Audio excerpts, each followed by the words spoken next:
Hey everybody, I'm David and welcome to part 3 of my video series on how to read music, specifically for the ocarina. On the last two videos we discussed the different parts of the staff, including the treble clef, which is what we'll be using for these videos. And we also talked about the notes that are on the lines and the notes that are in between the lines on the spaces. And just to recap, every time that you have a note head in between the space, it spells out F, A, C, E. And when you have the notes on the lines, it gives you E, G, B, D, F, or every good boy does fine. Now, there are some notes that are outside this area of the staff, and we call those, when we're talking about this, we use what's called ledger lines. So just to show you what's below the staff here, we actually utilize the space that's just below the lowest line. So you can have a note head that's here, literally just below it. So when you have a note here, it's E, and then it actually goes a note down, which would be D. Okay, so the note, when you see a note just below the first line, it's D. Now when you have to go down to C, which most ocarinas start on, you actually have a little line down here. Just a little line. We call that a ledger line. And when you see a note hit on that, that means C. Now because 12-hole ocarinas go lower than this, most 6-hole ocarinas that are in the key of C, this is the lowest they go, but 12-hole ocarinas have the subholes which take you 2 notes below the C. So when you need to go below that, you have another ledger line. And having a note below the ledger line is B. To go down to A, you're going to have 2 ledger lines. And when you see the note head on that low ledger line, that is an A. A, B, C, D, and then we're back on the lines. Now we also have this going up. So this top line is F. So when you see a note just above that top line, what comes after F? G, A, B, C, D, E, F, G. So that's that.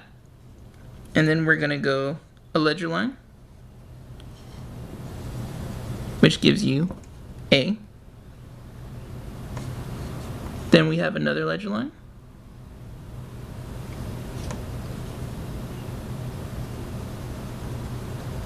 with a note above that one, which gives you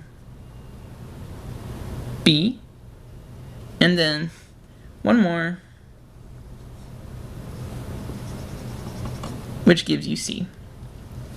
Now, this is actually out of the 12 holes range, but this is what the double ocarinas can play up to, 2 octaves, from low C, actually low A, to the high A. So if you don't want to learn this just yet, don't worry about that. If you have a double ocarina, it might be good to come back on this one. So just for the sake of this, we're going to pretend like we only go up to F for 12-hole ocarinas. Alright, so one more time down here, we're going to have E, which is the first line, D, no ledger line, just right underneath the E, C, which is the first ledger line, just under that first ledger line is B, and then A is on the second ledger line. A, B, C, D, E.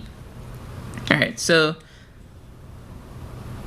there's no real acronym for that. You can come up with one if you want, but it's really easy, just going from E down to A.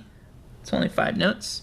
So the most important one that you need to remember is the C. So just remember, one ledger line with the note hit on it equals C. Everything is relative to that. So we have C. What happens if you have a note above C? Or below E? It's D. What if you have the ledger line and a note below that one? What is that? C down 1 note is B. And then finally, what is this note?